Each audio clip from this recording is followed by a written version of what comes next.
Hello and welcome to this edition of 1860s Baseball with the Canton Cornshuckers. I am Mike Wardrobe alongside Rob Allen. Okay, we're going to fight after this. However, today you're going to be witnessing a game between the Cornshuckers Baseball Club from Canton, Michigan, going up against the Bluegrass Barons of Lexington, Kentucky. There are quite a few differences between 1860s baseball and modern baseball, but all in all, it's still baseball. Most notably, these gentlemen on the field today will not be wearing gloves, but rather than boring you with all the facts to start off, we're just going to head straight to the action.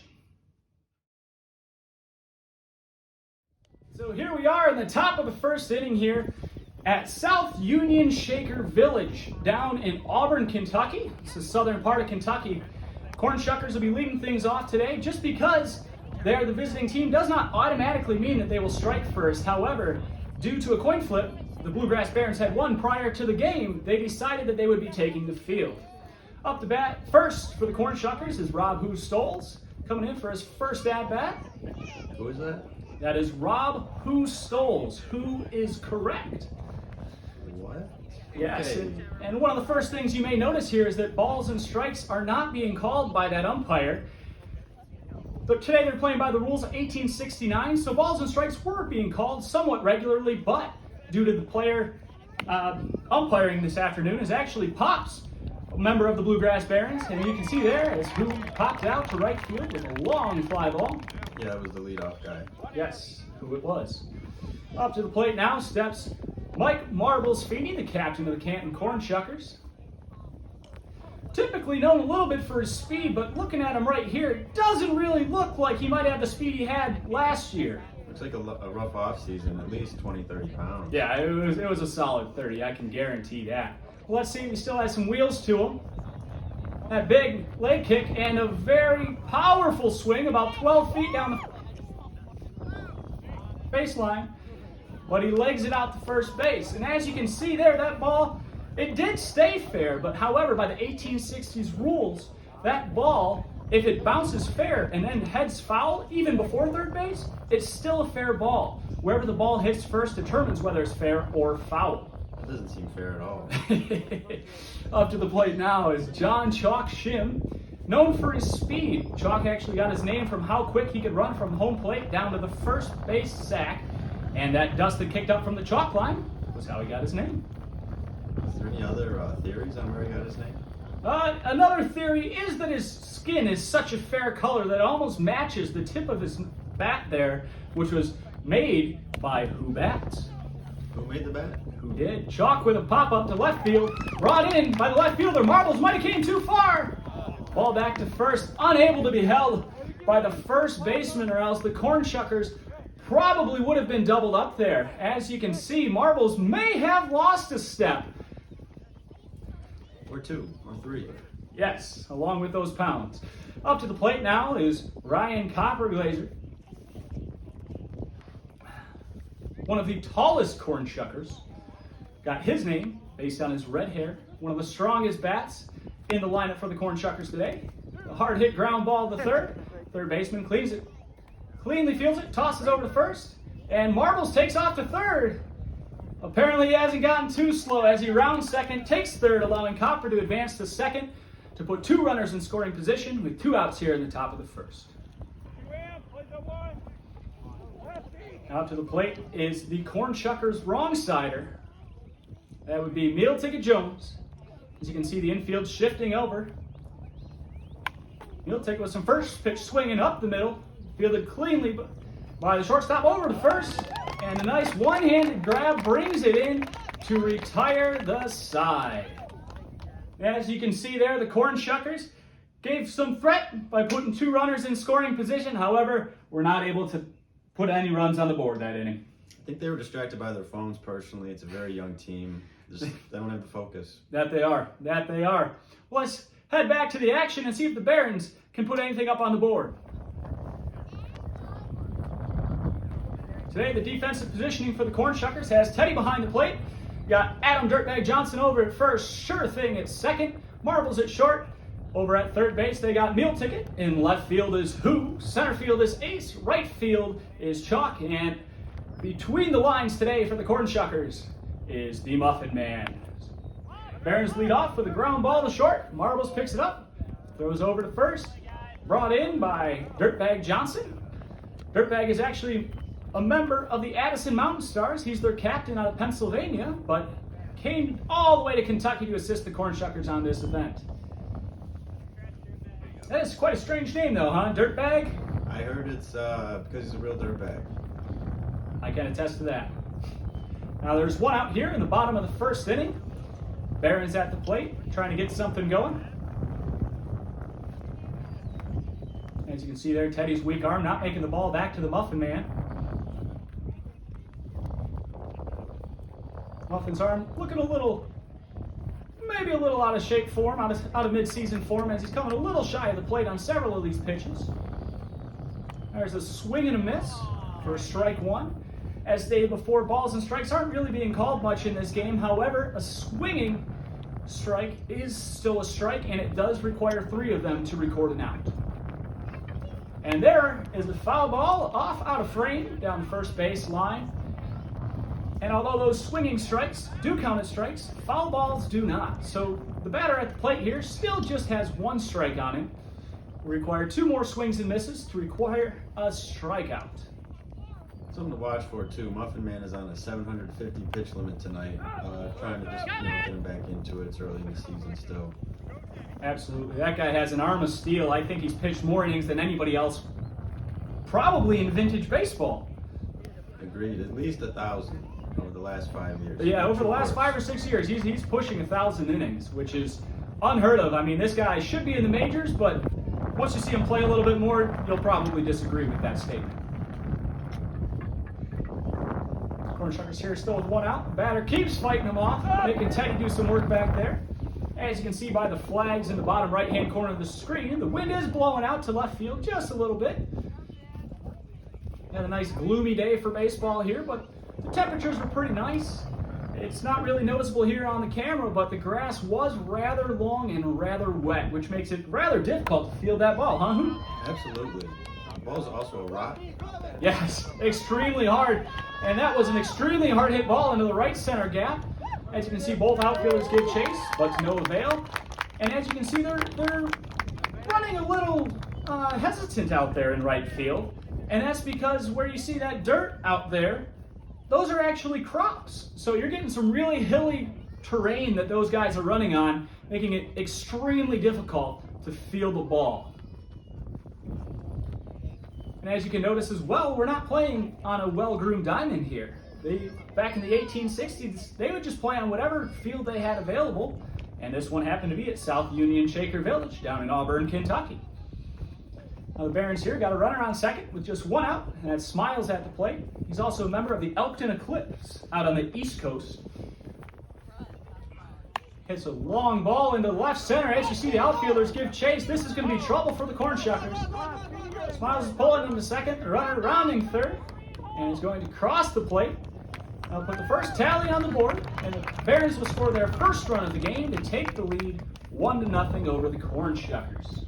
Already in the first inning here, the no-hitter's gone, the shutout's gone.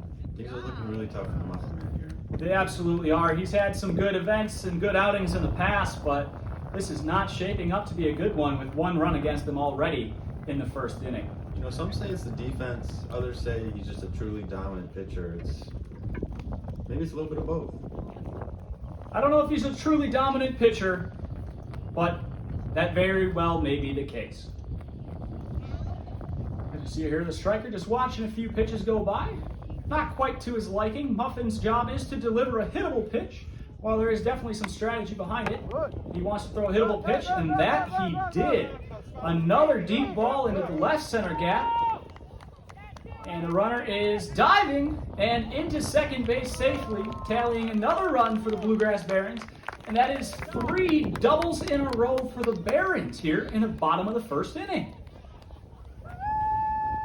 It's not looking like a great start for the Cornshuckers here in 2021. See the wind flying out to left, picking up a little bit as the Barons wrong sider comes to the plate.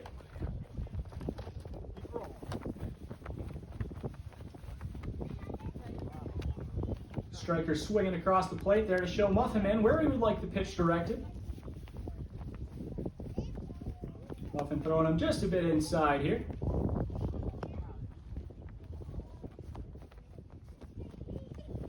That one just a little bit shy of the plate. The striker wondering what's wrong with the pitcher here. And I mean, his pitch count probably is getting up there. He's probably in the 30s already here in the bottom of the first. Another deep hit ball into the gap. That ball is down. Runners are giving chase. Fielders are giving chase. And they're struggling to field the ball out there on that hilly terrain. And the runner is into third, standing up to tally the third run for the Barons already here in the bottom of the first inning. It's a well-hit ball. That traveled all the way to Uniontown, Pennsylvania, I believe. It almost did. That was quite a poke by the wrong sider there of the Barons. Looks like another strong hitter at the plate here for the club from Lexington. That ball hit just foul. As you can see, the fielders might not have stood a chance catching that ball in the air. However, balls that are in foul territory can be caught on a bound to record an out in 1869. While back in the early 1860s, balls could be caught in fair territory to record an out as well. By the late 1860s, only foul balls could be caught on one bound to record an out, which is why you saw the fielders still give chase even though that ball had been out of play. And that ball hit deep to the left fielder, who sticks a hand up and it goes over him. He's going to score another run. Another runner heading into second base. And sure thing, unable to handle it cleanly. Muffin Man, as you can see, looking over at second, signaling he was safe. And that's kind of strange for the pitcher to signal that his defense didn't make the play there. Absolutely. I think he needs to, stick to his role and just pitch. I mean, no one asked him to make the call. Now, something that is actually a little bit customary by the rules of vintage baseball, the way it's played modernly, is that the players will often make a gentlemanly agreement and decide on themselves who was safe and who was out, or who was out and who was not out. And as you can see there was a pop out that did record an out to the shortstop Marbles, and now there are 2 hands dead for the Barons. And before that out there, I believe it was 5 consecutive extra base hits for the Bluegrass Barons, which is not shaping up well for the Cornshuckers here in the bottom of the first, already trailing 4 runs. However, stay tuned, because this is not like modern baseball. 4 runs doesn't cement anything. It's not uncommon to see 20, 30 runs put up on the board. And as I say that, the Barons tally another run across from a ball hit into right center that was unable to be brought in by the center fielder, Joe Ace Terwilliger.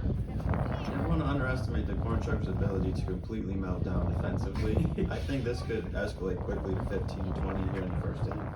And I've seen 10 runs scored on 2 outs before, so that's really not out of the question here. Cornshuckers will have to do everything they can to get out of this without much more damage. And that ball looks fair and then rolls foul, and the Cornshuckers make the throw over to first, and the runner kind of hesitated on the run over there.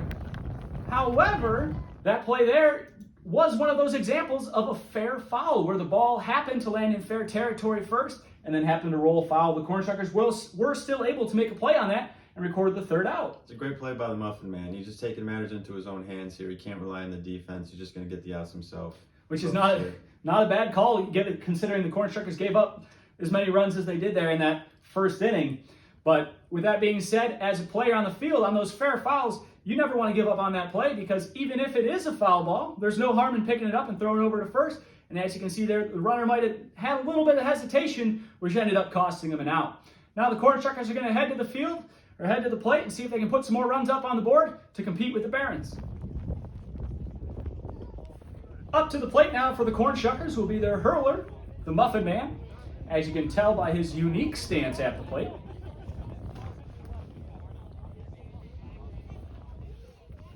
I thought the camera was frozen there for a minute. Muffin, very stoic in the box. He's like a statue, Rob. He's like a statue. Fine Russian statue. And Muffin is not afraid to be patient at the plate either, and I think that's where his hitting abilities come from. He's willing to stand in that box for literally hours. Any reason the pitcher's hitting here, not a DH? Yes, there was no designated hitter yet. The pitchers were a part of the lineup, and they hit, and goes back to what you see in the National League in modern baseball as well, where the pitchers do still hit. And as you can see by that, they don't always hit the best, and that was sometimes the case back then as well.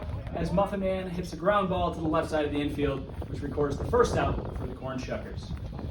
So as much as he wants to score those 5 runs back, he's not doing the Cornshuckers any justice here with leading them off with the first out of the top of the second inning. Now at the plate here, we have Jeff Sure Thing Green. Sure Thing's actually an original member from the Richmond Bees baseball club up in Richmond, Michigan.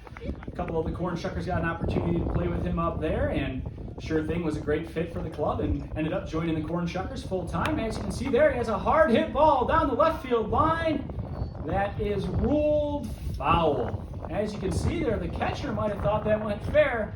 However, Pops, who's hiding in front of the flag there, he's the umpire for this match, and he decided that was, in fact, a foul ball. They say Sure Thing is the father of 10 of the Cornshuckers. Can you confirm this? I do not believe that is the case. While he is the oldest member on the Cornshuckers, he is not quite that old. As you can see here, he does still have some pep in his step with a well-struck ball over the shortstop. I don't think you can ask for much more than that. Not bad for an old-timer. And one of the few trying to get something going here for the Cornshuckers. Out to the plate is Teddy. He's one of those guys that's a behind for the Cornshuckers. Oh, he's behind all right. There's no doubt about that. Are you talking about on his swing or on his throws down to second base? He's just behind. He's just behind. He didn't duck into the pitch there. Is he just trying to get on base there, just throwing his body out over the plate? If he gets hit by the ball, he does not get awarded first base here, so I'm not quite sure what he's doing. He is wearing spectacles on his face, so maybe he just couldn't see it. As you can see, Sure Thing has a lead over there at first base. It's a fine piece of lumber. The behind is swinging too. Also, it's a fine piece of birch. Yes. The old birch. It's all the more interesting why he was trying to get hit by the pitch instead of letting the bat hit the ball. Ooh, ball bounces off the plate. Sure Thing kind of waves his hands up as he wasn't quite ready to advance on it, but that would have been a perfect pitch to take second base on. Teddy with a ground ball right off the pitcher's foot. Very, very ungentlemanly of Teddy, but whatever happens, happens, I guess, and it netted him on first base. And now the Cornshuckers finally have a runner in scoring position with only 1 out. He's going to get testy here. There's just no place for that in the game. I mean, it was clearly just venomous. Yeah, I mean, you gotta be really careful with those. I mean, keep in mind now too, the pitchers are throwing from only 45 feet away, which is a difference from the current game where they're pitching from 60 feet. So these pitchers are really close. So to take a ball like that off your body is not a pleasant experience. You could even say it hurts. Some may. At the plate here, we have Dirtbag Johnson, all the way from Pennsylvania, helping the Cornshuckers out here. For the Cornshuckers, this was about a 6.5-hour drive down to Auburn, Kentucky. And as you can see right there, why the Cornshuckers picked up Dirtbag with a deep hit ball into right field. Bounces around out there on the crops. Sure Thing held at second base to make sure that ball was getting down, as it was a playable ball, but I think the ground out there definitely slowed up the right fielder. Now the bases are now loaded for Ace Terwilliger. Not typically known for his power, more so for his speed, but he has been known to show some power from time to time. Pass ball.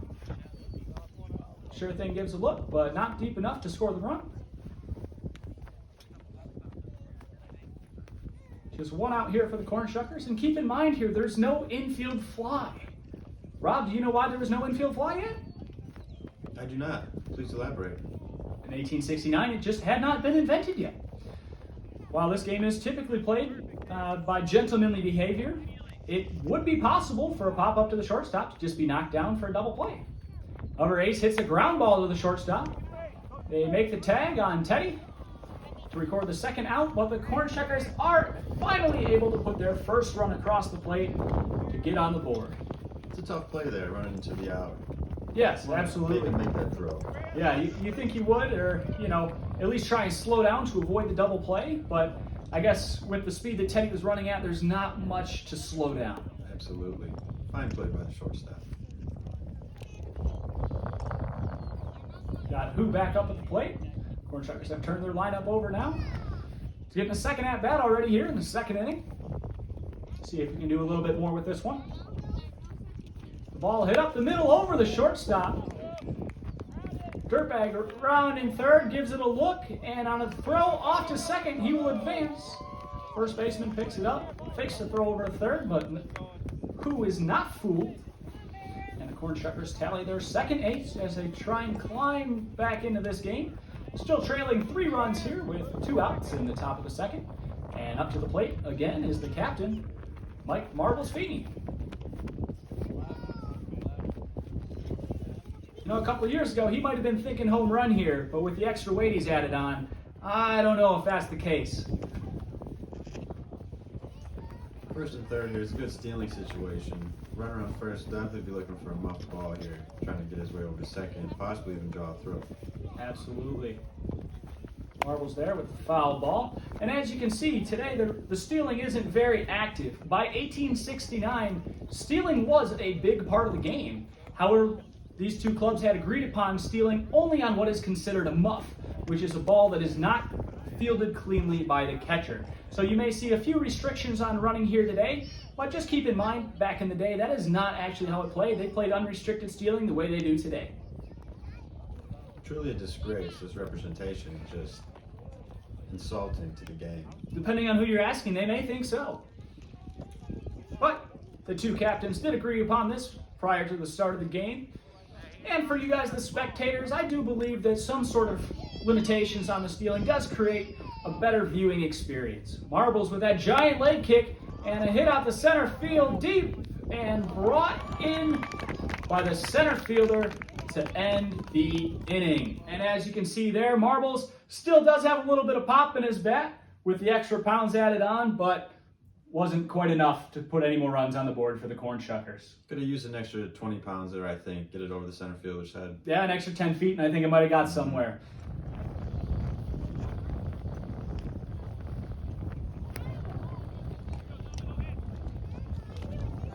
Barron's up at the plate here after tallying 5 aces in the top of the first, really putting them out to a great start. And the Muffin Man has been removed. You can tell he didn't have it today. Copper Pot is on the mound, a little swifter pitcher. Absolutely. And that's the thing is, while Muffin Man was delivering a hittable pitch, there's definitely still strategy to pitching. Ground ball over to third. Meal Ticket picks it up, throws over to first. And he fumbles it a little bit over there at first base. And we got somebody rolling around on the ground. And let's see if these gentlemen can come to an agreement here. And it appears as if they have agreed that the runner is not out. Looked like Dirtbag fumbled the ball just a little bit too much. While the Barons back on base here with no outs, and judging by what we saw in the first inning, this could be a scary situation for the Cornshuckers. You know, maybe he's not that much of a dirtbag after all. I thought that was a very gentlemanly play. I agree. To make that decision, absolutely. As you can see here, we have a runner on first with no outs in the bottom of the second. And while Copper, just like Muffin Man, is delivering hittable pitches, he is bringing it with a little bit more speed, and he is concentrating a little bit more on exactly where he places the ball. The vintage baseball thing doesn't work out. I think he has a bright future in skee-ball. Very well. I mean, if you take a look at that motion, it looks like he's coming straight from Chuck E. Cheese. That's beautiful. Based on the location of these and knowing that Chuck E. Cheese serves alcohol as well, he very well may be coming from Chuck E. Cheese. That ball was one of those examples of a fair foul again, and Teddy picks up on it before the striker does and grabs that ball, tosses over to first, and records the first out of the inning. As stated before, that ball, all it has to do is hit fair territory first, and it's a fair ball. Occasionally, you'll see strikers intentionally do it. Now, is that how it was actually done back in the day? We're not quite sure. There's not too much video footage on it or much information on if it was done for strategic purposes, but I could very well see how that could be beneficial. There's a hard hit ball. Who, playing in a little bit, makes the throw over to third, a dive into third. That was a close play. I had to have him there. I think he might have been safe. Let's see what these guys decide over there. You think he had him out? Oh, absolutely. That throw was just pinpoint. I think we need instant replay. And we don't have that quite yet, but it looks like they did call over to the umpire, who will make a decision if asked upon. And the umpire did decide that the runner going into third was out on the tag. Ball don't lie. That it does not. And right there, as you can see, the runner on first standing there with what we consider in modern baseball as a fielder's choice. Cornshuckers did the smart play there, who with a really nice throw and a meal ticket at third to get that lead runner and ground ball over to second. Sure thing knocks it down, but a little too late. Cornshuckers unable to complete the third out of the inning. And as you can see now, the Barons have runners on first and second. 2 outs in the bottom of the second, but what we saw in the first there, the Barons may not be done with this inning just yet. And to circle back to the Chuck E. Cheese comment, do they serve alcohol? They do. They serve beer. You're not going to find any hard liquor at Chuck E. Cheese, but I think the beer would probably make that pizza somewhat edible. There's a long hit ball to center field, off the hands of Ace and in to the mush out in center. 1 run scores. Runner from third gives a look. Ball brought into the middle of the diamond, and the Barons tally their 6th run of the day and puts 2 runners in scoring position here with 2 outs. You can see Ace in center field right now looking for his fingers because that ball snapped off 3 fingers clean. Absolutely. This ball is no joke. We'll tell you that. I mean, you may be thinking, oh, they're playing with a really nice, soft and cushy ball because they're not wearing gloves. That is not the case. This ball is pretty close to what you experience from a modern baseball. If only there was some sort of soft compression ball available that all teams could use. Hopefully one day there will be, because back in the 1860s, these balls were normally hand wound. They didn't have the machines to make these baseballs. You know, the players or their family or friends would make the balls, they'd take it to a field, and then they'd just play the game. And back then, as you can see here, you're not having the umpire toss a bunch of new baseballs in. The ball you start the game with is the ball that you most likely will finish the game with unless something crazy happens, like it drowns in a lake. That's cost effective. I really like that move by both teams. Absolutely, that's just the way it was played in the 1860s. There you go, hard hit ball. Ticket throws a hand up, but to no luck, and it gets by the left fielder. This is going to score 2 runs for the Barons. Another runner coming into second, and sure thing, fields it cleanly, makes the tag, and will retire the side. As you can see, there might not have been a great base running move there by the Barons running into the third out at second base. Very interesting move by the left fielder to let the ball get past him, allow the run to score, and then to get the force at second. He's playing the lineup game there clearly. Yeah, he may very well maybe, and we'll touch on that lineup in just a little bit. Up to the plate now for the Cornshuckers is John Chalk Shim. Who knows where he's at these days? I don't think he does. Not sure. No, I don't believe who does know either. What? When? I'm confused. All right. And as the Barons, you saw there, did score 2 runs before that third out happened, so they did result with 8 runs at the end of the second inning. As you can see, this may be a very high-scoring game. Is the mercy rule going to come into play here? The mercy rule will not come into effect. Back in the 1860s, they played 9 full innings, so even if the team that batted second, known today as the home team, had the lead, they would typically still take their at-bats, because that's just the way they played. However, I should note that this game was a part of a doubleheader, and there were time restrictions in place, and because of that, this is only a 7-inning baseball game. While that may be resemblant of what you may see today in a modern doubleheader, back in the 1860s, these guys played 9 innings. Chalk there recording the first out with a ground out. It's very telling. You know, people think these guys are just out here playing for fun, but as you can see, the major leagues is watching these games, and they're saying, you know what? 2 7-inning games make sense. We're going to do it. I think that may be where they got it from. It's either that or they just watched too much softball and decided, hey, that looks like fun. Well, that's a possibility, too. Ryan Copper at the plate here with 1 out. There's even some talks that the major leagues is going to start having pitchers throw underhanded. I mean, that would be one way to change the game up a little bit. I think this definitely makes for a more interesting atmosphere and a little bit more of a fan perspective. Copper, as you can see there, hit that ball just a little bit outside of the right field line. And as stated before, just because that was a foul ball does not mean it's a strike. Foul balls are not considered strikes in the 1860s. Those just come about when you swing and miss. So if you're talking about count numbers here, it's still 0-0. However, one thing that I should note is back in the 1860s, while 3 strikes still recorded an out, it also only took 3 balls to record a walk or a base on balls. However, that's not needed in this situation as Copper hits a hard hit ball, bounces to the left fielder. Copper takes a good hard round, but will retreat back to first base. Get somebody on first sack for the Cornshuckers. All these different rules about the foul balls and everything, really tough on the pitcher and the pitch counts. I mean, I imagine you really got to have a deep bullpen to win games like this. I mean, that may be the case. A lot of these guys playing in the 1860s recreation of the game, it won't be uncommon to see them pitch the entirety of the game. I mean, you got to keep in mind here too, they are pitching underhand. They're not typically throwing 80, 90 miles an hour, so they don't really have that shoulder fatigue that the guys in the major leagues do. So it sounds like these guys are just tougher than major leaguers, is that right? I mean, they're playing with no gloves. I definitely think that is true. And as you can see, there's no real mound out there. It's more of a pitcher's box that extends 6 feet. And the pitcher can shift left to right, which you can see a little bit there. Meal Ticket with a ball hit to the pitcher, who just kind of flips it over to first base. But Meal Ticket, who also put on some pounds in this offseason, still did have a little bit of a step behind him, which got him to first base safely.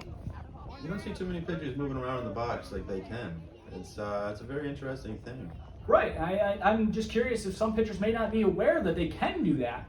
But you will see it from time to time, as it can really give you an advantage if you're pitching a ball from the outside in on a pitcher or the inside out. It makes it a little bit more challenging for a hitter up there. I've heard reports of Jeff Cornhuckers out on the East Coast that batters can't even find where he is because he's moving so much. Absolutely. That gentleman moves around that box and uses it fully.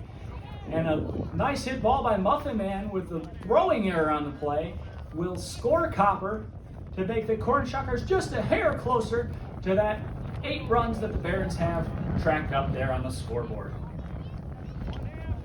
As you can see, there have been a handful of errors in this game, and that's nothing against the defense by these players. You have to remember that these gentlemen are playing without gloves, making it much more difficult to field a ball, to field a throw, and it's even harder to scoop up a ground ball because you don't have those extra 4 or 5 inches that a glove would supply. Sure thing there with a deep hit ball into center. It looked like the left fielder was shading him to the left a little bit. Sure thing's on his horse. He's going to score 2 runners. Muffin Man comes in as well as Meal Ticket. And the Cornshuckers are even closer and are just now trailing by 3 runs in the top of the 3rd. You gotta like the fight here by the Canton Club. I mean, after that first inning, it looks like they're just gonna pout and go home, but they're deciding to stick it out. We'll see what happens. 100%. That was a well-hit ball by Sure Thing, the oldest member on the Cornshuckers.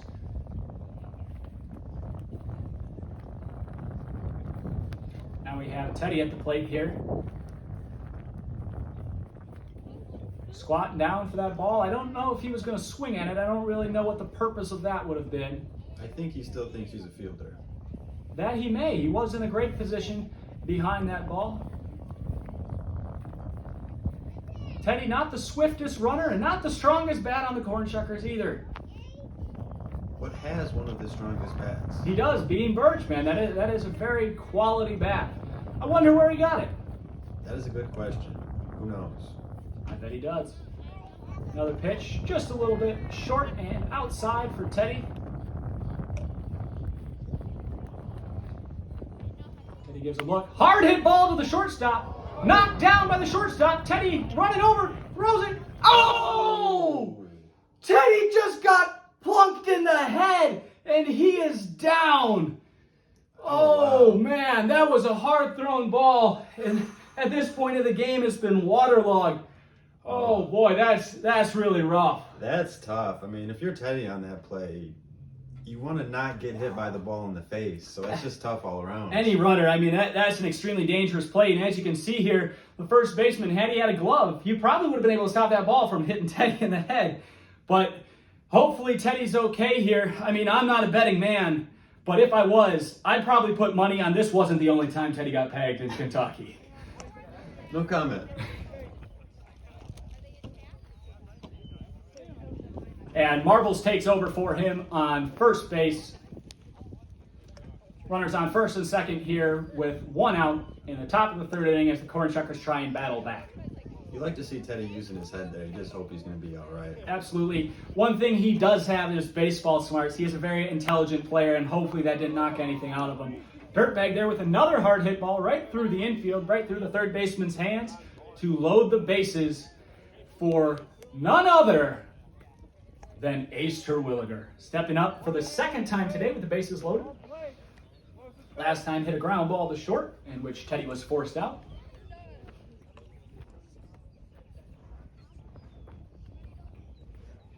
The Cornshuckers are able to avoid a double play here. There's a really good chance they could get another run back on the board. And being a 7-inning game, if they can be trailing just by 2 at the end of the third, they may still have a shot at this. You know, that speed makes it tough. They've been known to run around the bases at a frantic pace. Absolutely. And as you can see here, Ace is one of the most notorious for it. One of the fastest Cornshuckers, if not the fastest Cornshucker. Probably one of the fastest players that the vintage baseball community has these days. I wonder if that runs in the family at all. They do run in that family very swiftly. And Ace is a very patient hitter as well. Not quite as patient as the Muffin Man.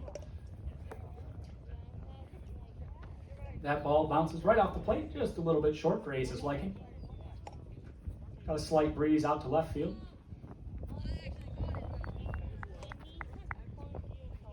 Ace is not the shortest Cornshucker, so he is definitely looking for a pitch that's a little higher than the beginning of the plate. And there he gets it.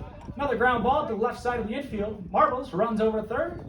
Nice one-handed snag there by the guy covering the base to record the second out, but the Cornshuckers are in fact able to tally another run. You would like to think if Teddy was still on the bases, would have beat that out, but it probably wouldn't have happened. Yeah, I mean, to be honest, with the way Marbles is looking about 30 pounds heavier, probably running about the same speed as Teddy these days. Oof.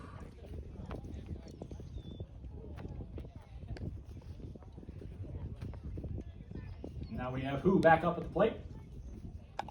A fine strike in his last at-bat. He's got the runners on base to tie this game up, potentially. Ducks on the pond. Ducks on the pond. Pushes the ball the other way into that rough terrain.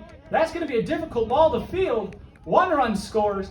Ace is rounding, and he holds up at third. Barons are able to split the runners here, but the Cornshuckers have come within one run here in the top of the third inning. Love to see it. Good fight here by the club.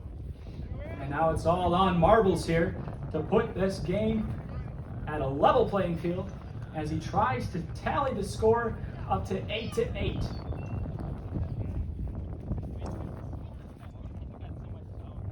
Looking up at that pitch, doesn't like the first one. Wind blowing out to the left side. Marbles does typically like to push the ball, so we'll see if he tries to pull it with the wind going the other way.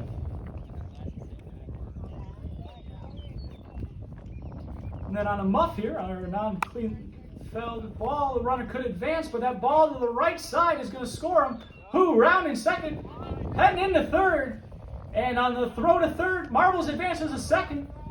Run comes across the plate. Marbles is heading into third, and he just beats it. So on a ball hit to the right side of the infield, somehow Marbles ends up at third base, and the Cornshuckers have taken the lead. It's a nice piece of hitting there by the top of the Cornshuckers lineup. Absolutely. And, you know, I've heard back in the day, Marbles used to do something rather similar, but by bunting the ball. This is true. There was rumors that he was going spikes up and bunting the ball every single time until he was kicked And out. quite often he would run and make it all the way to third base. We're not sure how it happened. These are just rumors. But nonetheless, the Cornshuckers have taken the lead here. However, the Barons have the hammer, so to speak, as they will have the last say and the last at-bats in this game. Now Chalk's at the plate, trying to give the Cornshuckers a little insurance. Did they have insurance back then? That's a very good question. I do not know. Judging by the fact that these players are playing without gloves, and in the 1860s they were playing gloveless as well, I really hope they had some form of insurance. You know, it's really a shame they all forgot their gloves. I mean, what are the odds of that? You have two full teams going to play a baseball game, and they all forget their gloves. They just hadn't been invented yet. Chalk hit a hard hit ball out there to the left side. Drops in. Chalk takes his first, and the Cornshuckers tally another run. As you can see there, those plays, those little minor mistakes can be very costly in this game, especially if you're dealing with a team that has some swift runners. Absolutely. The extra bases, they really add up there. I mean, Marble's hit to the right probably should have been a single, but he was able to advance to third on the throws, and because of such, that nice long hit ball by Chalk was able to score a run. Now, would it be more gentlemanly just to take first base and not to take extra bases? That's a very good question. By the late 1860s, they were definitely playing to win the game. So it depends on what you determine gentlemanly and what you don't. There's a ball hit by Copper to the left side of the infield, throw over for the lead runner, and it looks like they're making a decision, and they have determined Chalk is not out.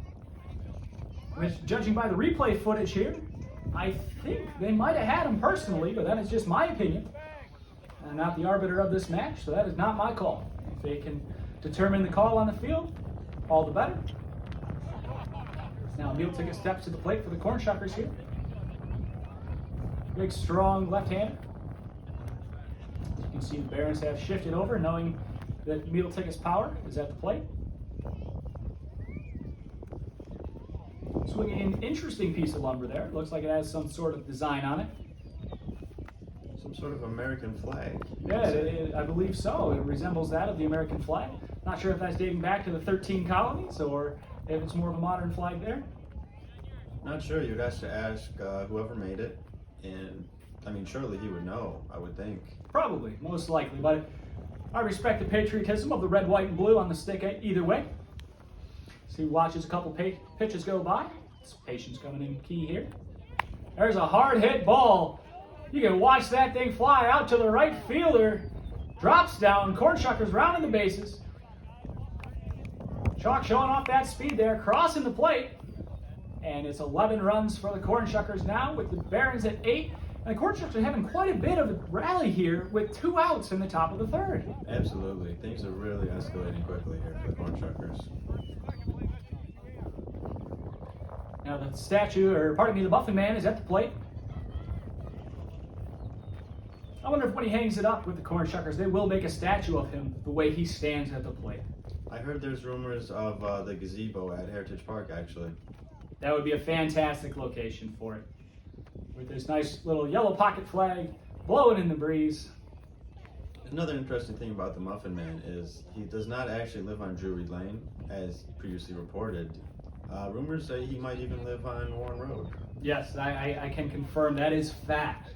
The Muffin Man does live on Warren Road, so despite everything you've heard and everything you've learned from the Shrek movies, he does not live on Drury Lane. And that ball, as you can see there, was not fielded cleanly by the catcher, considering that they call a muff 2 bounces. So that ball hit the ground twice, and the runner there decided, hey, what a fantastic opportunity to take off. I'm a little surprised that the runner on third there didn't advance home on the throw, or at least attempt to. A little sleepy, possibly fell asleep. Can't really say what he was thinking there. Absolutely. I mean, it was about a 7-hour drive for the Cornshuckers the day prior, so very likely that a horse and buggy ride would have been even longer. Muffin Man there with a hard hit ball to left field, just a little bit underneath it, and that will retire the side for the Cornshuckers. And right there, they were able to tally some runs back there, especially with 2 outs. You love to see the fight in them. The 2-out rally, it's big. We're going to see if the defense can hold it up. Absolutely. And here we are. You got to keep in mind, we are just in the 3rd inning still, so we're only about halfway through this game, so anything can happen. Absolutely anything. So the Cornshuckers there just went up to an 11-8 lead, and now the Barons are going to try and fight back and score some runs to try and tie this thing back up. Send a big lefty to the plate to start it off. And a hard hit ball deep into right field. And Teddy signaling foul, but is that the case? It looks like they will determine that ball is in fact foul. Striker will come back to the plate and do it all over again.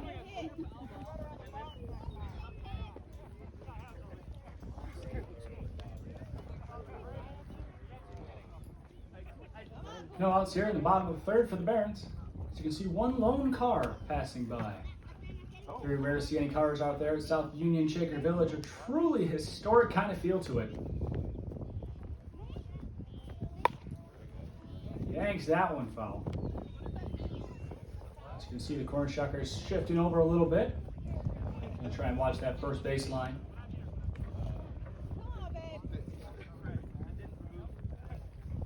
Wind blowing out the other way though.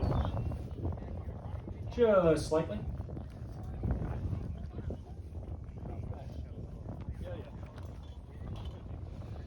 What do you think the Cornshuckers have to do here to maintain this lead?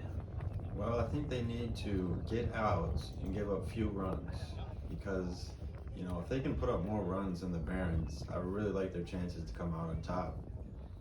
I mean, that's the name of the game right there. Score runs and don't give them up. There's a hard hit ball out to center field. And it looks like that ball is down. The runner will round first and peel off and return to first base. So it looks like the Barons are kicking things off right where they left off last inning. They scored 5 runs there in the first inning, 3 in the second. And I'm sure they'll try and match that 3 at least here in the third to tie up this baseball game. Good stick here for the Barons. He really likes that left field line. Absolutely, and there was one right there down the line. Who gives chase? Teddy signaling foul, and that ball is in fact foul. Who unable to grab that ball on one bound? Had he done that, it would have recorded an out. Must have tripped or something. I mean, he should be getting that all day. I agree, he probably should have had it, but what's off the camera frame, we can't decide. Big strong pull hitter at the plate, as you can see, left side of the infield and outfield position for it. Ground ball, the pitcher will take it. Copper throws over to second base. Sure thing over there, scoops it up for the first out. Fine play. Absolutely. Very well, very fine ginger there by the pitcher. That's racist. That is something, I suppose. Wrong side here for the Barons. Pushes the ball the other way. Copper gives chase as well as meal ticket. As they shift slightly out of frame. Suspense is killing. Looks like they were unable to bring that ball in on one hop, despite their very fine efforts. You can blame the baby for being in the way of that ball. The baby really needs to keep its head in the game. Absolutely. Yeah, that baby needs to take after his father and keep his head in the game. There's a pop up there to the pitcher, Copper, to record the second out of the inning. Copper taking a page out of Muffin Man's book here and just saying, you know what? Fielders suck. I'm going to get these outs. Absolutely. And you got to know that's Muffin Man's mentality 100% of the time, is I'm going out there and I'm going to do this myself. It is amazing he's stuck around the team as long as he has because there's just been a long known rift between him and the fielders. I think he is the team at this point. Teddy with a throw over to first, trying to catch the runner sleeping there with his 2-step lead off the bag, and he almost did it. I think he was going for his head there, actually. I mean, a little bit of payback, I suppose. Plate right now, we have Motown with the Barons. It's actually from the Detroit area. Moved down to Kentucky and is a member of the Barons. Swing and a miss. The runner takes off for second base. However, I believe Teddy fielded that ball cleanly on one hop. And I think that's the decision that is being made. Back as stated by the 1860s rules, he would have been open to steal at any point in time. However, with the restrictions that they put on stealing in this game, it resulted in the runner having to return to first. And a ground ball there to the right side. Dirtbag will pick that up and field it himself. And as you can see there, the Cornshuckers were actually finally able to hold the Barons off for an inning. Yeah, the defense is looking smooth. We'll see if they can find their rhythm here going forward. It definitely took them a couple innings to kind of get in the groove of things and get back into baseball mode, but it looks like as the games progress, the Cornshuckers have kind of settled in. They put up a bunch of runs on the board last inning and were able to hold off the Barons. We'll see how long these kids can go without being on their phones. I mean, it's been almost an hour to this point. Probably, which is remarkable for anybody under the age of 40, I think, in 2021. Absolutely. There's even rumors that there's already Facebook posts out there from the team right now. So we'll have to get our sideline reporter to dig into that for us.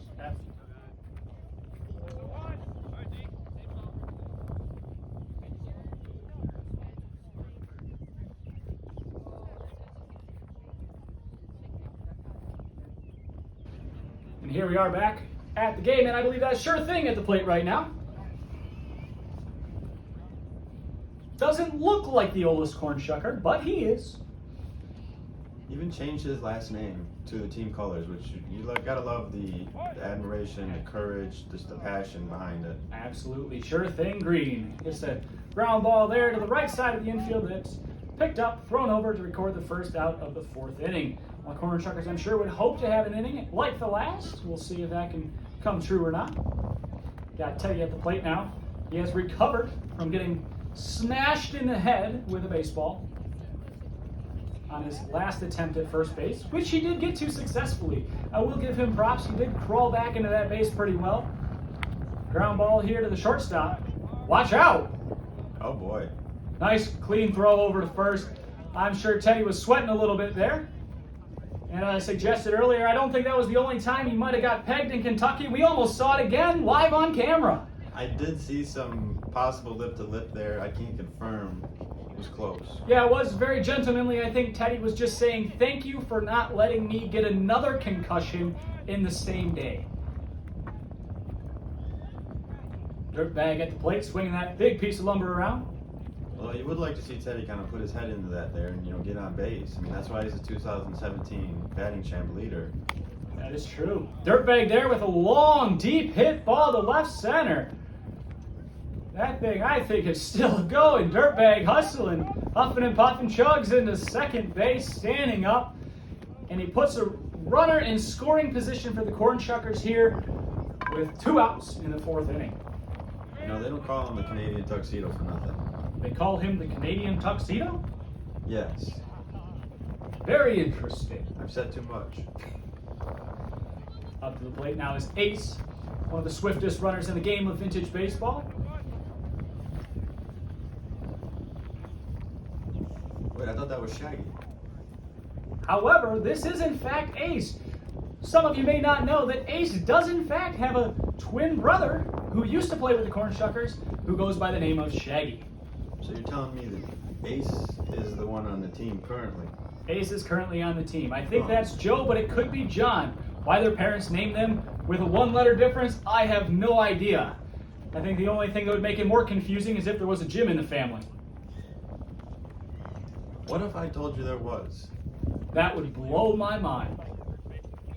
Ace with a ground ball to the third baseman. Third baseman playing a little too deep for Ace's speed. Speedy Ace is able to take first base with ease on that infield hit. That's quite impressive. I'm really intrigued by the naming for that family. Maybe we could dig into that, a possible special Thursday night. Absolutely. And that's why you guys are going to have to come back to this channel. Please give us a like and subscribe to come back for future videos. We can dig deeper into the players. And again, if you have any questions, comments, or concerns about what's going on in this game, Teddy's not of our concern, drop them in the comments. We'll do the best we can to answer your questions. Or there's several places you can head. You can head to the facebook.com/Cornshuckersbaseball to be the Cornshuckers Baseball Club. And we'll be happy to get you in contact with any other resources you may need to understand this wacky game that we're playing. There's a nice base hit there to give the Cornshuckers another run on the board with 2 outs. You can see there another 2-out rally going here. This one for the Cornshuckers. Runners on the corners there. Who on first might be looking to steal here with his speed. Marbles at the dish.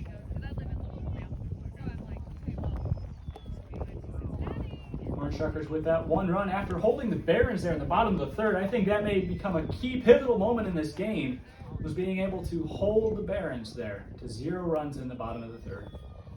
Hurler's doing a good job of keeping the ball up, keeping the runner on first. Absolutely. Hard hit ball by Marbles to the shortstop. Knocked down by Smiles, tossed over to second. to record the third and final out of the inning. And that ball there by Marbles was hit pretty hard. And as you can see, the shortstop was not able to handle it. Those balls are super hard, and especially with the wet grass we're seeing today, you know, those balls kind of do absorb a little bit of moisture and get even heavier and harder as the game goes on in this sense. Absolutely. You would like to see a possible mitt, something like that. I'm just thinking here, maybe a mitt. Yeah, I think we're, I don't know, about 10 years or so away from that kind of thing being invented. It's a long time. Yes, it is. So a lot of broken fingers between now and then. And no insurance. Wrong sider for the Barons, stepping to the plate here with a 4-run deficit in the bottom of the fourth. Cornshuckers getting adjusted position-wise. They still have Copper on the mound here. However, it would not be out of the question to bring Muffin Man back into the game. Well, I'm not sure on the specifics of if a pitcher could re-enter the game in the 1860s. Based on the modern version, I haven't seen a method that has not included that. And look at that, fair foul there. Copper with a really tough play down the first baseline, especially for a pitcher. It's a really difficult play to make. Looks like his throw was just a little bit off. Gave the runner thoughts about heading to second before returning to first. And again, was another example there of that fair foul rule, where the ball just happened to hit fair territory first and then went foul, but remains a fair ball. You almost wonder if this pitcher could possibly play some outfield. He looks to really cover some ground. Based on his speed, I would assume so. That ground ball over there to third, Milton picks it up, fires over to first, and a well-held ball. Runner slides in, but they have determined the runner out. There's a very nice play there by the third baseman of the Cornshuckers meal ticket. As you may have noticed earlier in this game, that it's not a guaranteed out on an infield hit. Ground ball to the infield is still a really tough play in 1860s baseball when you're dealing with wet grass, long grass, and a first baseman that doesn't have a glove. Teddy overshoots the pitcher there. Yeah, just by about 80 feet or so.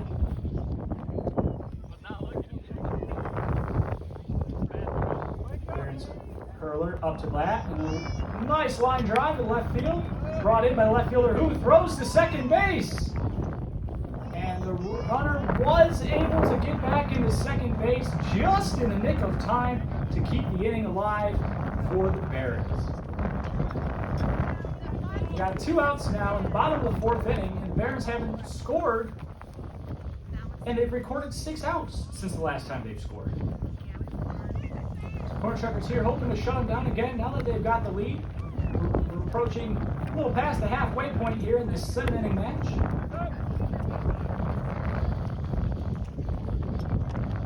Foul ball sends Teddy running wild. Unable to bring it in on one bounce. As stated before, those foul balls can be caught on one bounce for an out, and that includes the catcher. So sometimes it's better to completely miss the ball than foul ticket, as it might just end up in the catcher's lap, and you'll be headed back to the bench.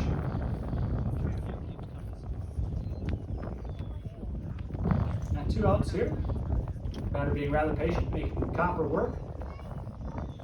See, Copper's pitch count's probably getting up there as well. Hard hit ball. Marbles gives a jump over his hands, and run will be safely into first. Now runners on the corners now with 2 outs here for the Cornshuckers. I'd like to see some more height there from the shortstop. Absolutely. I think if those 30 pounds weren't pulling him closer to the earth, that very well may have been able to get brought in for the 3rd out of the inning. They say gravity is undefeated. And I'll believe that statement. Teddy fumbles with the ball a little bit, but not enough to send the runner on first to second base. Copper pitching him inside just a little bit here. With the ball. Back to the camera, sends Teddy chasing. One thing I should also note is that you cannot advance on a foul ball. Foul balls are considered foul and dead until they are in the pitcher's hands. When they become live again, once the pitcher holds on to the ball, runners can advance. That doesn't mean the pitcher touches the ball. Once he maintains possession of the ball, that means the runners can advance. So he must tag up once the pitcher has the ball in his hands. Still here with 2 outs in the bottom of the 4th inning. Cornshuckers trying to escape this. And a pop-up there. Out to center field. And looks like Ace was able to bring it in for the 3rd out. And And as you can see there with that wet ball, the outfielders have been having a little bit of difficulty, but it looked like Ace was able to bring that one in pretty cleanly. Absolutely. That's a big play there by Ace. Yes. That's way to get him out of the inning there. Absolutely. And I mean, there might have been a few struggles earlier on those couple balls that were hit out the center, so it must feel really good to finally bring one in. You know, just that kind of relief of, you know, being able to get past those things, those errors in the past. He went a long time without seeing a ball out there. And even more impressive to make that catch with only 2 fingers left on his right hand. Only 2 fingers. Only 2. That's incredible. I think he's deserving of a new nickname. Marbles, the captain of the Cornshuckers, back up to the plate, rubbing some dirt on his hands as batting gloves were also not invented yet. Trying to get a little bit of grip here on the bat. Cornshuckers still up 4 runs in the top of the 5th.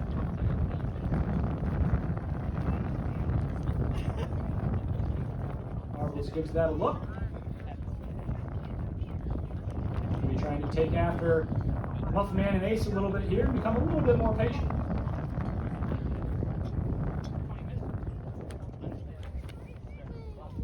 Wind going out to the left side of the field just slightly here. A nice gloomy day in Auburn, Kentucky.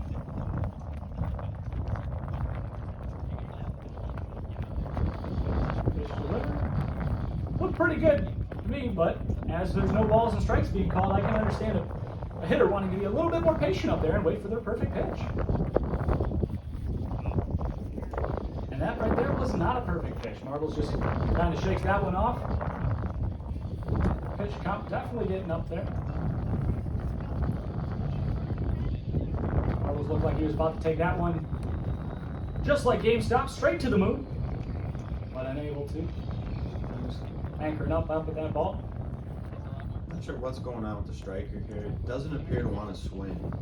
This is very strange. And a ground ball seems to just get past the shortstop. He hobbles his way halfway to second base before retreating to first. And that was a long time to wait for just a single, Rob. You gotta wonder why I didn't just do that on the first pitch. That's a really good question.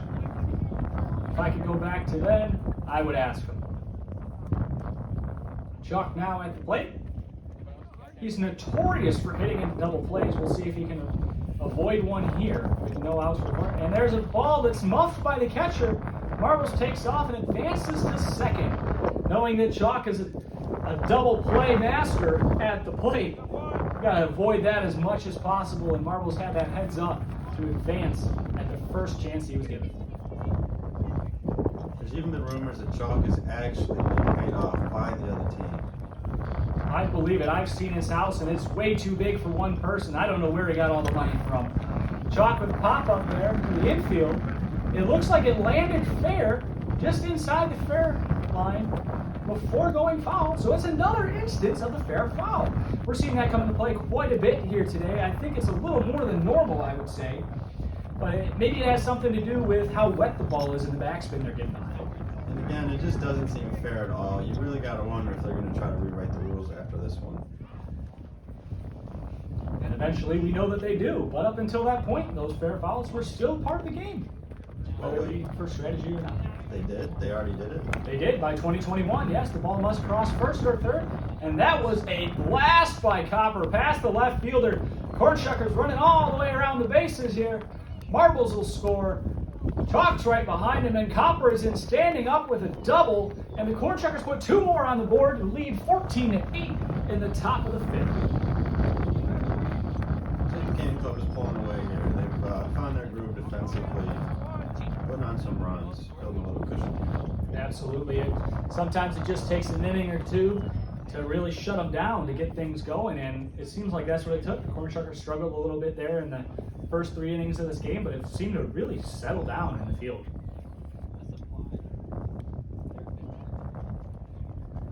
Meal ticket at the plate now for the Cornshuckers.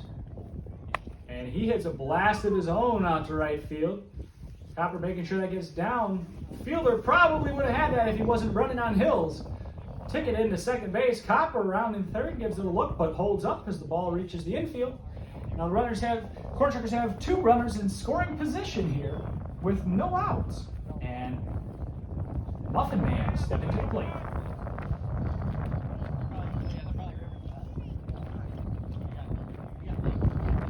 Wind wind picking up a little bit out to left field, which Muffin Man is pretty known for doing, hitting the ball at the left side. Swinging early for him. Ground ball to third, picked up, thrown over to first. Looks like it might have been fumbled there. Copper crosses the plate, runner advances to third, and the ball was dropped, and Muffin Man takes his first. So another run for the Cornshuckers, still with no outs here in the top of the fifth. And these last couple innings for the Cornshuckers have been really big. Absolutely, and we're going to see if Dad and Sure Thing can really pile on here, keep it going. Base hit here, should score one.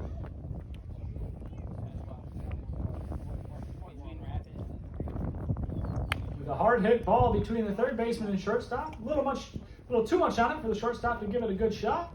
That's going to score the run, keeping 2 runners on base for the Cornshuckers, and getting them an 8-run lead.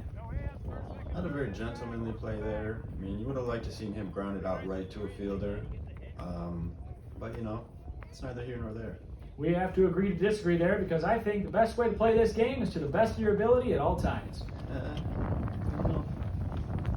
Well, we'll see what Teddy thinks as he's come to the plate. Not ducking down as much now. Maybe that hit to the head straightened him out.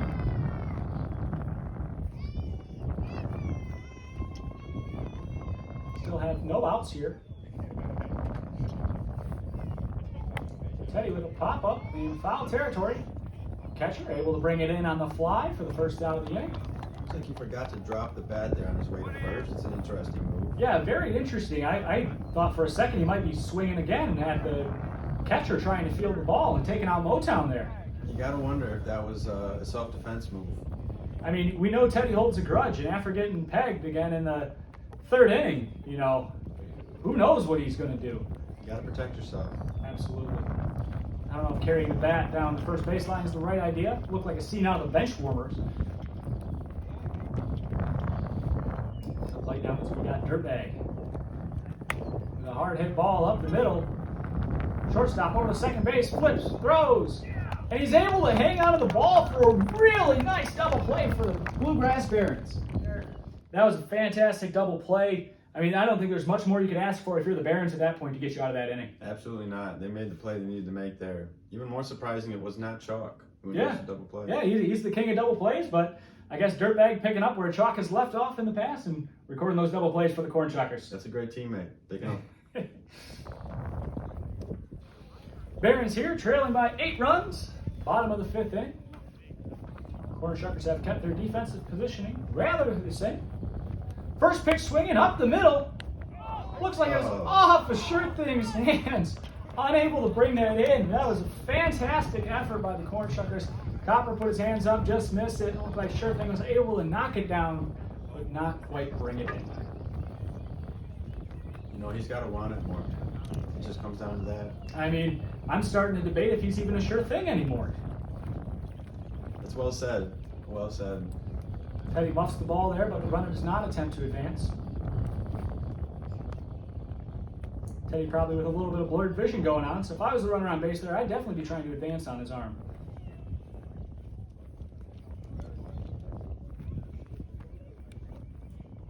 Wind still flickering out to left field. Copper giving a bunch of decent pitches, but not quite to the striker's liking.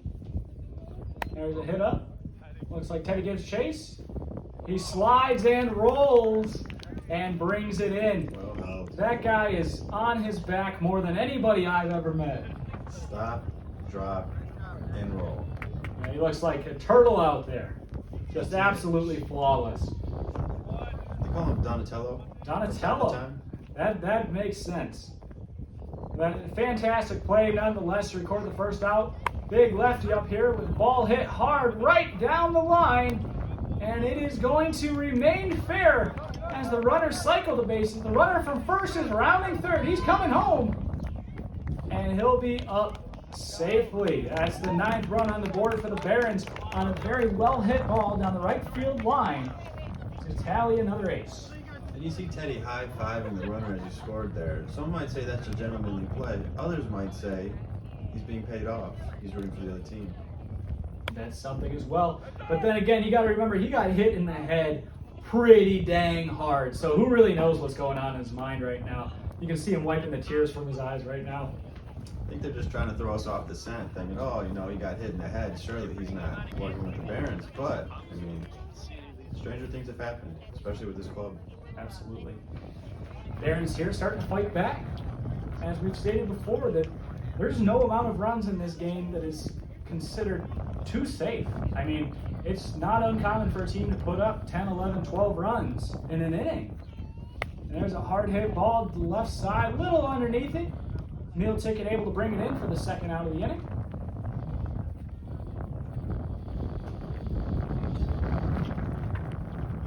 Two outs now for the Barons, and they try to battle back here in the bottom of the fifth. And this 7-inning baseball game, Copper with the pitch rather quick. I don't know if the hitter was set yet, but had he stopped his motion, it would have been a balk. Balks did exist at the time, so it's best that he kind of keeps going. I remember there was an incident up in Frankenmuth where there was a balk call actually that happened, and the game ended on that balk.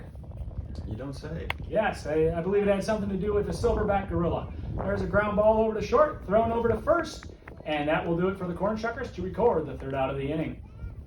You see the Barons there, they gave chase, they gave it a very fine effort to climb back in that game. They were able to tally one ace, but I think they were all they were able to do that inning. Cornshuckers are looking good, but I think they're going to need another touchdown here to really give them some distance. Yeah, a few more runs for the Cornshuckers wouldn't be a bad idea. As you know, the runs can pile up in this game. It's not uncommon to see games that score in the 30s or even 20s, or occasionally you can see games up there in the 40s. So we've seen the Cornshuckers melt down completely against teams like Bay City and give up, as rumored, 75 runs in one inning. Yeah, I've seen crazier things happen, and I mean I know it's happened before to the Cornshuckers as well against the early riders. I remember their second baseman took a ball off the face, and that kind of was the downfall of that game. I mean they had a good 15-run lead and blew it. So anything can happen in this game. So that's why we always ask you stay tuned. Ace now stepping up to the plate with his speed, works very well as a second leadoff hitter for the Cornshuckers. As you saw earlier, he hit a ground ball to third and was able to beat it out for a single rather cleanly. See if he has something similar in mind here.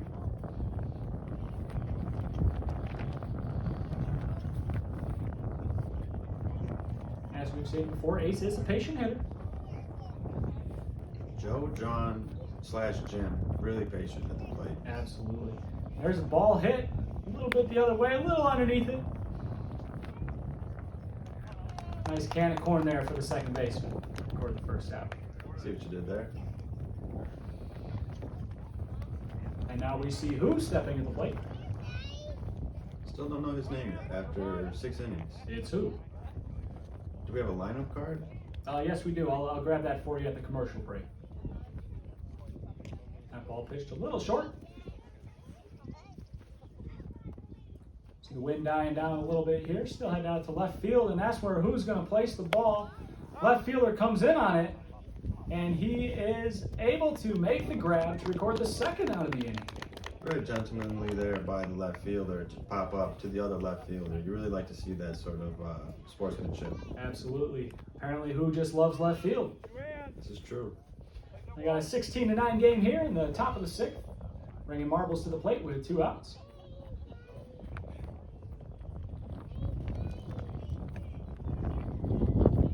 Wind picking up a little bit towards left field. Marbles with a blast out to left, sends the left fielder running, and it's over his head and down. Marbles, despite being 200 plus pounds, is rounding those bases pretty quick. He's getting to third. It looks like he's about to fall down, and the ball's brought into the pitcher and muffed. And Marbles is able to tally an ace and make it all the way around the bases with the stroke of a bat. Looked like he was 175 pounds again. Almost. I can tell you, though, he was definitely feeling it. They're grabbing oxygen for him on the sidelines right now. And I think he needs more treatment than Teddy needed after getting hit in the head with the ball. Now Chalk stepping to the plate. As you can see, his 110-pound frame probably not about to do the same thing. But that doesn't mean he's not going to try. There it is, hard hit ball up the middle. And he'll take his first happily. With no double play to hit into there, and already 2 outs in, and you see Chalk just taking the base knock here, keeping the inning going. Absolutely. I think it's a really wise choice that the Cornshuckers made by putting somebody that's typically gets extra bases in front of Chalk, so Chalk can avoid those double plays because he is the double play king. Whoever made that lineup really did a fine job with that one. I agree. Pop up there by Copper drops down in fair territory, and the runners are able to advance a base. Now, as you may think, in modern baseball, that should be an out pretty easily, but you take away that glove, and it's really difficult to make a catch over your head. Absolutely. And with the third baseman abandoning the bag there, you got to wonder what Chalk's doing, not taking that base. That's a very good question. I mean, one thing you might look at as well is you see that scoreboard up there in the upper left, and you see that the Cornshuckers are up by a couple runs. Maybe Chalk thinks they have a safe enough lead that they can kind of tone it down. But sitting here from inside the booth, I don't think any lead is really too safe in this game. As we've stated, we've seen the Cornshuckers blow 10, 15-run leads before with less time in the game. So Meal Ticket there with a blast over to the right side, and it is down. Chalk rounding third. Runner takes his third. Chalk will score. And maybe that's what Chalk had in mind. I mean, there's that old saying in baseball, you never want to make the first or third out at third base, and maybe that just got ingrained in Chalk where he decided that, hey, I'm at second base, I have good speed, and it's best for me to hold up here with a big bat at the plate. It's possible he could have been thinking that. Although with no one at third base, it's unlikely he would have made the third out. That is very true. That is very true. Muffin Man now stepping to the plate, try and keep it going for the Cornshuckers here. Some could argue that easing up when you have a lead is actually the most disrespectful thing you could do to a team. I have heard that argument before. Muffin Man with a hard hit ball to the third baseman he's unable to bring in. Cleanly throws over to second, and he will make the force out at second base. And as you see there, Muffin Man was the last batter, but he did not make the last out. The runner that was running to second base, in fact, made the last out, which means in 1860s baseball that Muffin Man will lead off the next inning. Well, that doesn't make any sense to me. It's interesting you say that. Yeah, it's a very interesting rule. I mean, what it's referred to by the modern vintage baseball players is vintage lineup. It's also known as the last out, and whatever runner or player makes the last out is then followed in the lineup. So even though Muffin Man was at the plate and did get his swing, because the last out was at second base, that runner is considered the last out, and the person following him in the lineup will lead off the next inning. It sounds like you made that up, but we're going to go with it. It is in fact a real rule, and we'll be continuing on and see what the Cornshuckers do when Muffin Man gets back to the plate. But until then, they need to do some good defense to hold the Barons off. Motown back at the plate here for the Barons, lead things off for them. The Cornshuckers have been able to double the Barons' original lead. Shuckers are now up 18-9 here in the bottom of the circle. Copper throw inside, brush him off the plate a little bit. Might be a little bit ungentlemanly at this point in the game. Now he's throwing behind the batter. It's getting hot. I mean, I don't know if it's because Copper's pitch count's getting up there or what the deal is. There's a pop-up there to the infield. Looks like Copper has it. Maybe he's just trying to get in ahead of the batter. Get him to pop it up just like that to record the first down. You see, Copper really held that pose when he caught the ball to show the batter, hey, listen, I'm throwing at you, and I just caught the ball. Yeah, that I think might be a little bit disrespectful. And then you just see Teddy fling his bat 15 feet in the air back over to the bench. Also a little bit disrespectful. You really got to question what's getting to the Cornshuckers here. I mean, this is their first day of the season, and they may have lost a little bit of their gentlemanly play during the quarantine. But hopefully they get that back and they don't continue upon these trends. There's a hard hit ball down the first base line. It just seems to go foul. We're definitely seeing a mean streak here from this battery from the Cornshuckers. You really got to wonder what happened between innings. Absolutely. Might have just been a little frustration over the confusion of the last out. This is true. Wind still picking up into the left field area. As you can see, this ball went out way out of play, but as stated before, we just used the one ball in the game. The ball that we start the game with is the ball that we end the game with. And therefore, we have to wait for somebody to go get it when somebody hits it out of play. It's almost like that ball, they're waiting on it coming from China or something. Yeah, just about. That took quite a while. But the ball is back, settled in Copper's hands, making it live again. Copper with a pitch, hard hit ball. Just seemed to go foul. From here, it might have looked like it was another instance of that fair foul. So the players on the field determined that was in fact just a foul ball. Keep in mind here, we are in the bottom of the 6th inning, so there's only one more full inning of baseball to play after this.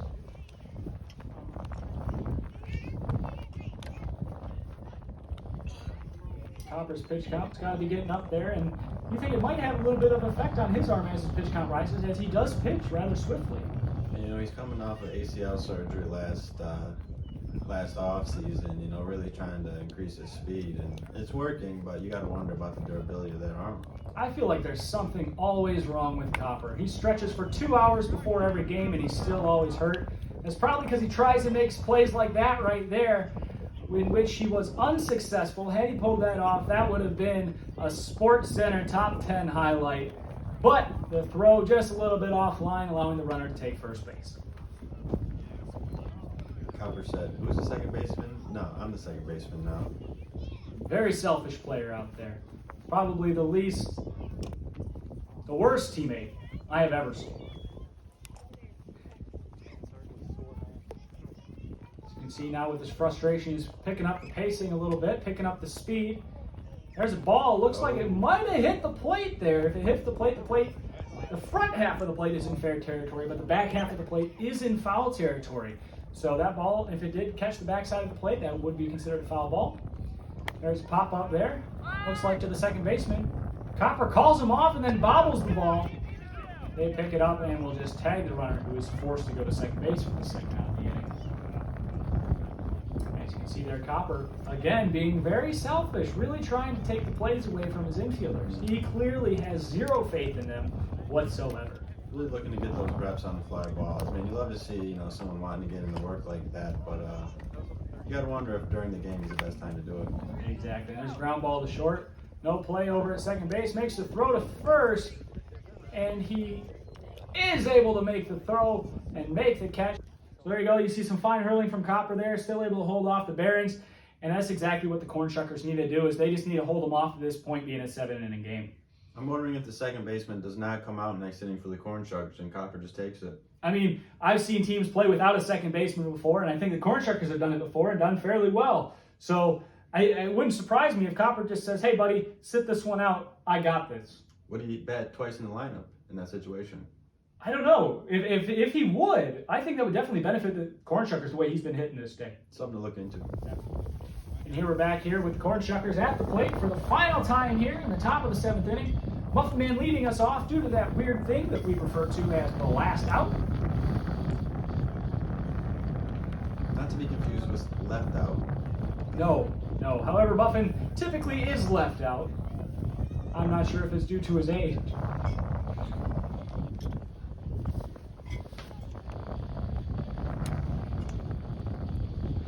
He watches another pitch go by.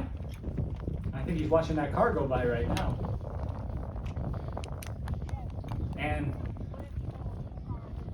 with a hard hit ball over the shortstop, and the left fielder is unable to bring that in. Muffin Man loses his hat on the run, but hangs on to it and is able to take his first sack. That brings Jeff Shirthan Green to the plate again for the Cornshuckers. See him go the other way a little bit today and sees a nice hole over there between first and second. I wonder if that's what he's looking towards. Still got no outs here in the 7th. Cornshuckers trying to add on to their lead. Hard hit ball right past the shortstop. And will advance Muffin Man to second base. Sure thing into first.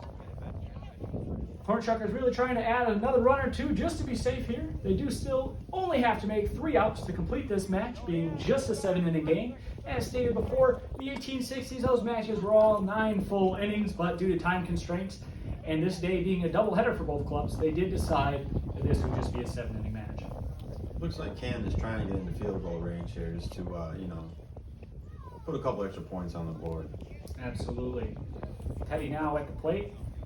You do have to admire his dedication after getting hit in the head as hard as he did. He did remain in the game. They took a runner for him at the time, but that was more of a gentlemanly call. Both captains agreed that it would be okay that Teddy had a pinch runner right after getting hit in the head, and he didn't have to completely be removed from the game. And now you see him back up at the plate. His soul might have been removed from the game, but physically he is still in the game. Physically he is still there. You wonder if that hit to the head coming into play there as he swung and missed, which is not something typical that Teddy does.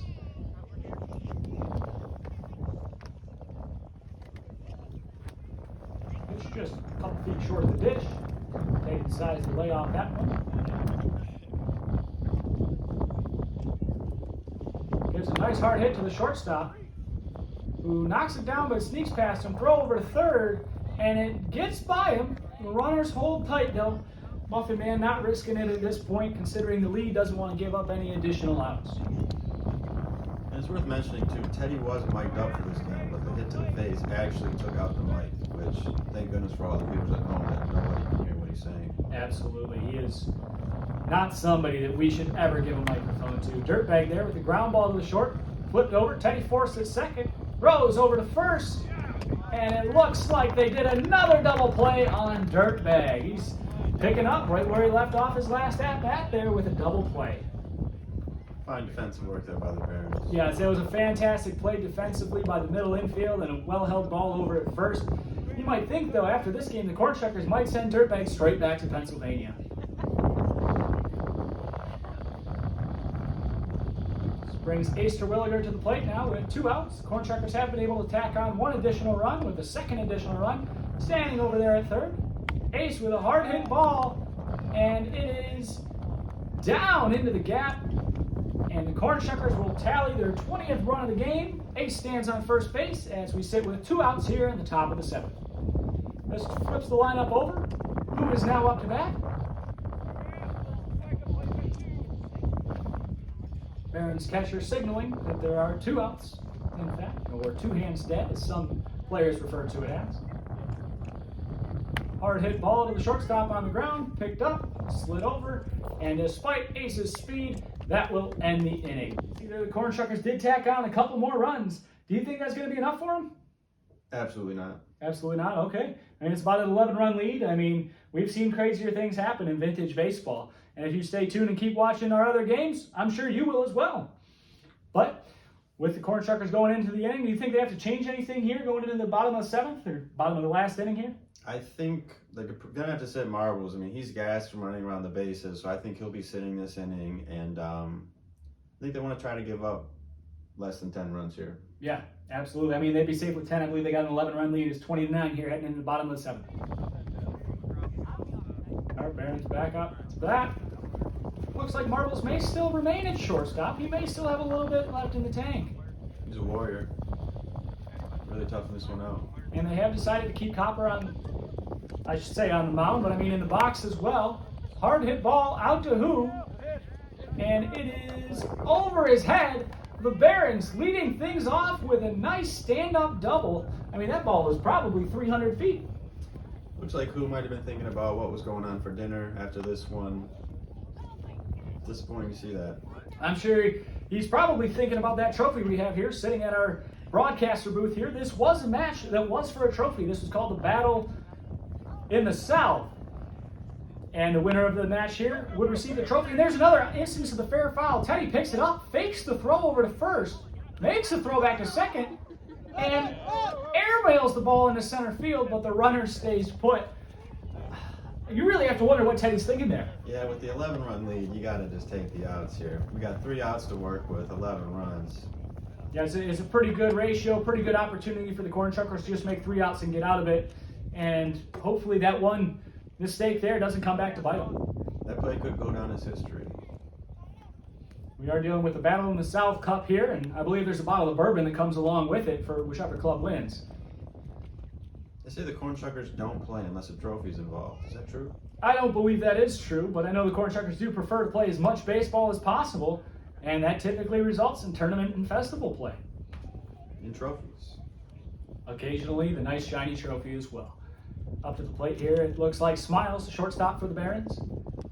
He took that hard hit off the hands from Marbles earlier while he was at short. Also hit Teddy in the back of the head. As you can see here, Teddy's being a little more gentlemanly by not throwing the ball at Smiles on his throws back. And that ball is down in center. A very complicated play that everybody thought was going to be brought in, but happened to drop down. And the throw to second didn't get the runner out. That was a really tough play for the Cornshuckers there, and they've already made a couple big mistakes in this inning that may come back to bite them. And again, you have to wonder, is somebody in the green and yellow trying to throw this game? I don't see any reason they would be with a bottle of bourbon on the line, but it very well may be possible. Now the bases are juiced here for the Barons with no outs in the bottom of the 7th, and they're in a good position to take this game. Absolutely. We saw what they could do in the first inning. They put up some runs. Yeah, and they're in the middle of their batting lineup here, and they're in a great spot to add some runs on. I mean, there's a hard hit ball over the shortstop. And that ball is in. Runners all advance one base. Run scores, and it's 20-10 now. As the Barons have started to climb back in, and up is a big left-handed hitter for the Barons. We've seen him do some damage earlier in this game. Saw him end up on third base earlier on, and if he's able to do that, that's going to put the Barons within just a couple runs here. There's a hard hit ball out to right field, but he might have got a little under it, and it is dropped. That is rough terrain out there, and it was not able to be fielded cleanly, and another run will score for the Barons.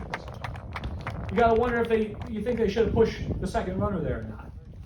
You know, that's a good question. Something we'd have to ask the Barons. Absolutely. I mean, with a game like this, it's definitely not out of reach. But then again, you have no outs here at the bottom of the 7th, and knowing you have a good, strong batting lineup behind you, it might be best to just kind of not risk any potential outs. Speaking of such, he can put one down the left field line here, potentially clear the bases. Yep, and it looks like he hit the left center gap, but who might be able to get underneath it? Who makes the drops? It drops down. Runner advances from third home, and all the runners advance again. That's the third big mistake in this inning for the Cornshuckers. And the Barons have started to battle back, and they already have 3 runs this inning. I am convinced that this game is being thrown. I mean, the ball hit his hands. He's got to make that play. Yeah, these are hard balls. A little bit of first pitch swinging there up to Copper. As we stated before, no infield fly rule, but that was very gentlemanly of Copper to bring it in and not intentionally drop it to try and record multiple outs. Seeing split personalities from him after headhunting the last inning and then being a gentleman here in the 7th. Very Absolutely. interesting. Never really know what's going on with that guy. Ball, Motown hits it. Looks like it's over the shortstop into the left center gap. That's going to score at least one for the Barons. Second one, rounding third, and he is going to score. And the Barons have scored another run here. It is now 20-14. We started the bottom of the 7th, 20-9, and with just one out, the Barons have been able to put up 5 runs. And the Cornshuckers do have a cushion to fall back on here. If they were to lose this game, surely they would at least get a participation trophy for their efforts. Absolutely. I think those are definitely included in the modern representation of this game, but maybe not so much in the actual 1860s. There's a ground ball over to the right side. Copper decides that he's going to take it with this long grass, not making the second baseman. And that will record the second out. And just with that swing right there, it looks like the Cornshuckers are in a much better spot. We got 2 outs here in the bottom of the 7th. Cornshuckers 20, Barons 14, but they do have 2 runners in scoring position. Here's a hard hit ball. Marvel's going to jump over his head. And another run will score. They'll decide to hold the other runner at third, knowing that he's not the deciding factor. And now it's just a 5-run ball game, and the Barons have recorded more than that just this inning. And there's rumors that we have tornadoes coming in from the northeast here, so you gotta wonder what is going to happen in this game. You do see a few dark clouds accumulating over the field.